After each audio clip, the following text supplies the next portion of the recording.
There's a crisis going on. There's actually quite a few crises going on. But there's one that has hit all of us. That's the meaning crisis. I'm sure you felt it. Deep down inside, everything feels a little pointless. A little bit like, why am I doing this? Why is this happening? Just why? Find ourselves just constantly in this state of, I don't know. Why? I guess because, maybe. And there's a struggle. We don't trust the institutions that we used to trust. The church has let us down. The politicians have really let us down. The judges have let us down. We're worried about the scientists. Some have even lost faith in them, which is sad.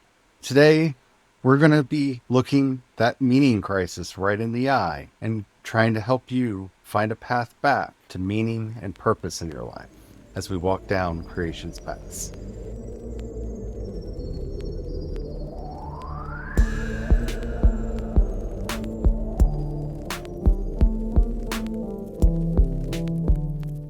Hello, everybody. My name is Charlie. I am a non-binary Christopagan Druid who practices creation spirituality. I am joined by my husband, who is a Christopagan Druid who practices creation spirituality, Brian.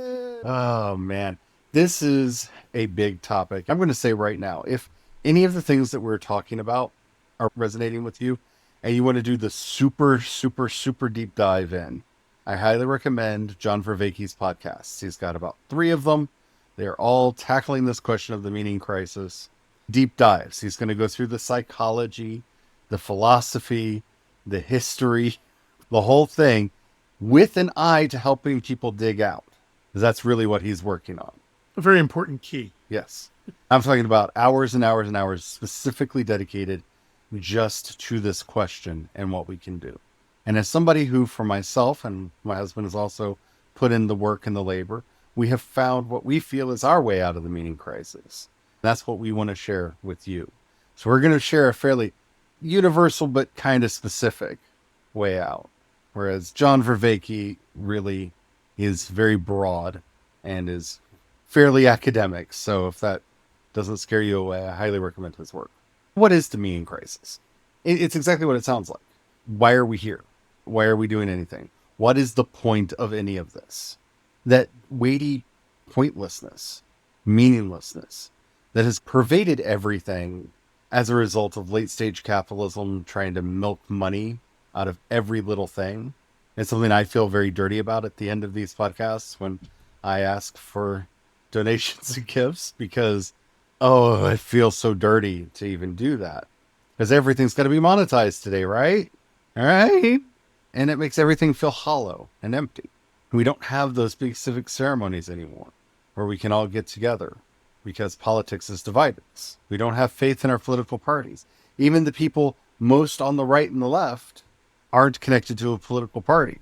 They have a lot against the political parties that claim to be the right and the left party, even though all of our parties are on the right, but that's a whole topic for another day. Maybe not even for this podcast. We don't have the churches. We don't have the civic institutions, the Elks and the Eagles and all of those, the Odd Fellows and everything that I remember going to the Elks Lodge with my grandparents for various functions when I was younger. All of these have kind of fallen apart for a lot of different reasons, and it's left us adrift. All of the answers sound rote. I'm going to let you know right now, if you came to this podcast looking for answers, I'm not here to tell you what your meaning of life is. Because like Joseph Campbell before me, I don't think that what you're actually looking for is the meaning of life. I think what you're looking for is the experience of being alive. I think we actually find our meaning in that experience. I think we find our purpose in that experience. I don't think we actually find it from somebody saying, aha, here is the succinct sentence. It's in the doing, not the learning. That's my personal theory. And it's worked for me. Yeah, I can agree with that. Part of that is finding that which brings you joy. That requires people to take pause in their life, to take a moment, take a deep breath, and actually think honestly and sincerely with themselves about what actually brings joy and what is a distraction. Sometimes fun distractions are fun. Don't get me wrong. They not necessarily bring joy. It's in understanding that difference and finding that those things that bring you joy, and then making sure that you're doing those. If you want to dig really deeply into this topic, just this weekend's sermon over at Church of the Oak is all dedicated to this. Wake up, life is calling. If you want more, check out the Church of the Oak this weekend. We're going to be diving into this again in a very deeper way. But what we're looking for is that experience. Because here's the great thing that I have learned in my life. Knowledge is great. Knowledge is wonderful. Knowledge is facts. I love learning facts. Knowledge will never give you meaning. What you actually need for meaning is two things. You need truth and you need wisdom. Now, truth, is the most lost and confused thing that we have. Truth is a relationship. It's a ratio. It's not a thing. I would never say the earth revolves around the sun and that is the truth. That is a fact. The truth is the relationship between the two, not that it is. Because who knows? We were wrong when we said the sun revolved around the earth, even though the math checked out. Science is probabilistic. Facts are probabilistic. This is most likely what happened. Truth is, one, not about certainty. It should take into effect the facts. Truth is about the relationships that exist between things. You know what's good for you. You know what's bad for you. You know the things that bring you joy and what doesn't. That relationship is true. It is. It's that relationship from the self to the thing, or to the thing and the thing. It's either between two things or between multiple things, but it's still yourself first to the other things. That's the thing with truth. It is personal. It's different from an opinion, but it is still personal. Oh no, an opinion is something you think. Yeah. Truth is something you are. It's not a feeling. Yeah. It is, like I said, it's a relationship. So when I said that it's not true to say that the earth revolves around the sun, see, you have to harvest truth from that. The truth that you can harvest from that is even when you are asleep in your bed, you are dancing. You are pirouetting with the earth in its orbit around its center, with the moon as our companion dancing overhead. And together we are dancing around the sun, and the sun is dancing around the center of the galaxy. And all of those relationships are true. All those truths is what brings the seasons. It brings the weather, those personal relationships that each individual has. Yes. And also where that truth is relational, because for those in the southern hemisphere right now, they're starting to warm up. Whereas in the northern hemisphere, we're starting to cool down. We're all still rotating around the sun. The fact is the seasons are changing, but the truth is personal. It's the relationship between reality and the words that makes the statement, the fact, true. It's our connection to that gives it truth, that makes it matter, and that can help us glean wisdom from it. When you start acting in this relational way and asking yourself, what does this mean to me? How does this affect me? Because that is the question everybody always asks. Why do I have to learn all this stuff? How does it affect me? And our modern education system says, oh, don't think about that, just learn it. They're denying those students truth and helping to widen this chasm that is forming this gap, this meaning crisis in people. Because, yes, we used to derive meaning from this idea that we were special. But now we know we're an animal on a tiny planet revolving around a tiny star in a fairly average-sized galaxy, in a large supercluster of galaxies, in a gigantic, colossal universe. And that concept makes some people feel really small and insignificant and makes them lose meaning. And that's because they forget that we're made out of star stuff. This is what Carl Sagan was trying to get home. He was trying to get us across that meaning gap, that chasm, that void to the other side. Yes, we're a tiny little speck on a tiny little planet around an average sun in an average galaxy in a large supercluster in a titanic universe. But what makes you was born in the stars.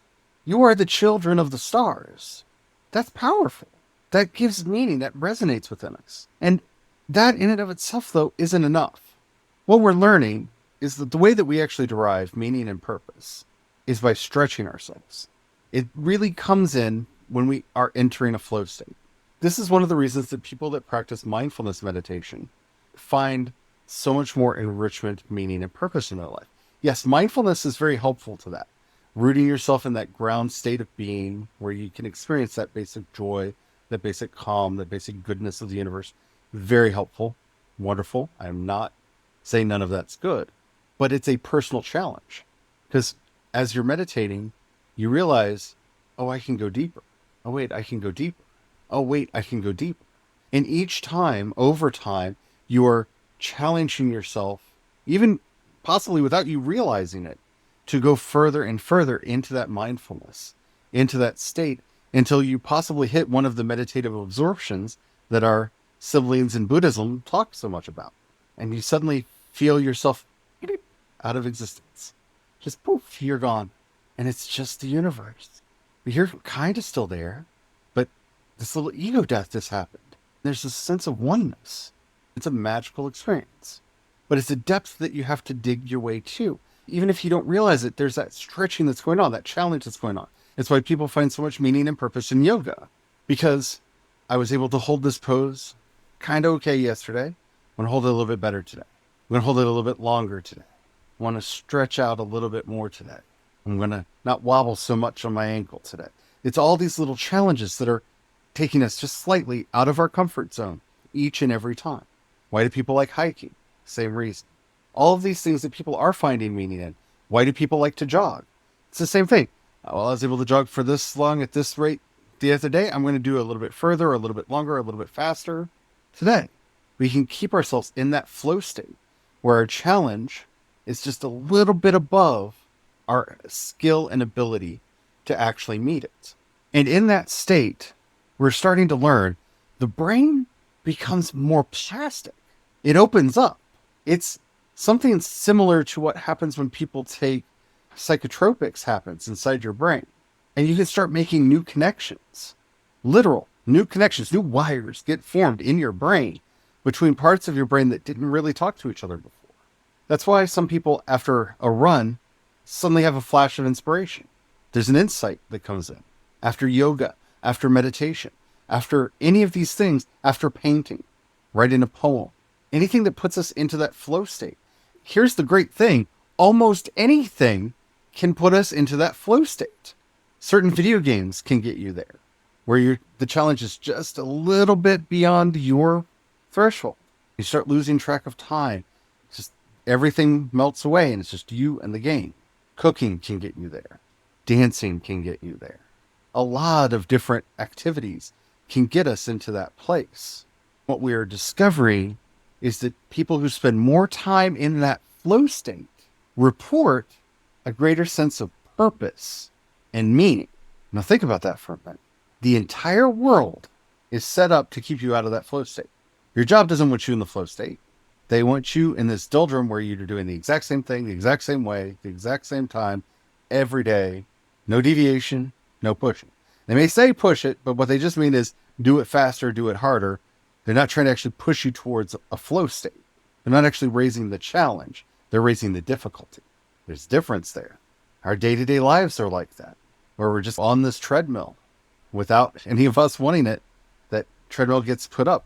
Because the thing about the flow state is, remember I said challenge yourself just a little bit past your skill? If the challenge is too great, you fall out of the flow state on the other side.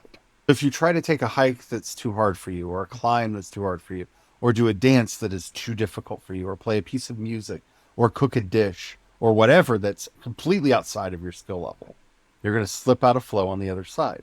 The trick is staying right in that zone where it's just a little bit outside. And that's where you find purpose and meaning.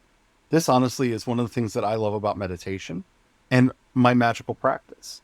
It's constantly sustaining and fulfilling because I'm always going a little bit beyond my comfort, just a little bit beyond my skill level, just pushing and edging just a little bit further in, whether it's in the depth I'm going in the meditation, how far out I feel comfortable going when I'm doing an Imram meditation, a voyage, a journeying meditation, the challenges that I'm meeting there, the work that I am willing to set myself to, my magical practice. It's always just a little bit further out because I know it worked here at this level that I'm at. I see the evidence. I see the effects. I see that I'm getting what I was hoping to get out of it. So I push up just a little bit further each and every time. It's one of the reasons why people think I'm a lot more advanced of a practitioner than I am. It's just because I started practicing magic when I was about 12, when I bought my first books on it and snuck them into my bedroom, right? I'm in my mid 40s now. I've been doing this for a very long time. And I know for myself what works and what doesn't work. I know where to push, where to try to go just a little bit further, where I can stretch myself and get into that place of flow. That's why, for me, my faith and my magical practice are a great source of meaning for me. Because unlike what the Imperial Church tries to get us to do, my faith and religious practice isn't about going to a building once a week, sitting in a pew, and listening to somebody talk. I feel kind of bad that part of my practice has become being that person who's talking to everybody several times a week. And hopefully it doesn't feel like a slog. The hope is there's wisdom found. I know for myself, I like to try to push myself. It took a while to learn not to push myself too far. I often fell on the other side where I would push myself too far. That's a dark and scary place, a very problematic place. But That's where burnout. it's where burnout is. Yeah. It's as I would often joke with people, hi, I'm a recovering workaholic, because I would often push myself too far. But I have learned I try to do that in as many things as I can throughout the day. I try to find every opportunity to find what I find joyful in what I'm doing and to push myself just a little bit. On a good day, almost everything I do throughout that day is that. Even in making the coffee in the morning, half asleep, barely knowing what I'm doing, I'm still trying to push myself a little bit to be in that moment, to embrace the joy of it. That's more of a meditative moment for me, so I can get into that flow state there. But on a good day, I still get there. Grocery shopping, it's something considered a very mundane task. It's a routine task. It doesn't have to be. There's so many aspects of it, and that I can push myself. First, it's just trying to stop recognizing the joyful moments that occur when doing something like that, whether it's the turning it into that act of charity, that gift for the household, for all the family members, just switching that little switch in your own head, whether the other members of the household recognize it or not. They do on some levels, trust me, whether they say it or not, whether they acknowledge it or not. Once it's a gift, it doesn't matter what they say or do. It is still a gift that you're giving, and it becomes not only that act of that gift, but then it becomes prayer, as we talked about before, that prayer with God. And then in those joyful moments, then it just builds and builds, and you push yourself a little bit further. You start adding mindfulness moments and awareness moments where in all your interactions, then as you're out and about, and it builds and builds, and you keep pushing yourself, and before you know it, just simply going and getting groceries and whatever, diapers, whatever for the household, you're getting, pick up the kids from school, whatever that mundane task is, it suddenly becomes this moment of joy. It becomes meaningful again. It gets full of meaning. Pretty magical. It really is. It's one of those tricks that is hard to get people to understand because it sounds almost too simple. It sounds like BS. It sounds a little hokey at first. I mean, when I first started thinking about it, I was like, that just seems stupid. And then I started testing it because I like testing all things and proving it. And Well, this is the great lie that came in the white supremacist idea of rationality. I want to say this right now, and please hear me. Rationality doesn't exist. Rationality is one of the greatest conspiracies ever placed upon the world. In other words, it's that you are applying a certain type of Western common sense that was concocted by a bunch of 17th century white men onto whatever task you're doing.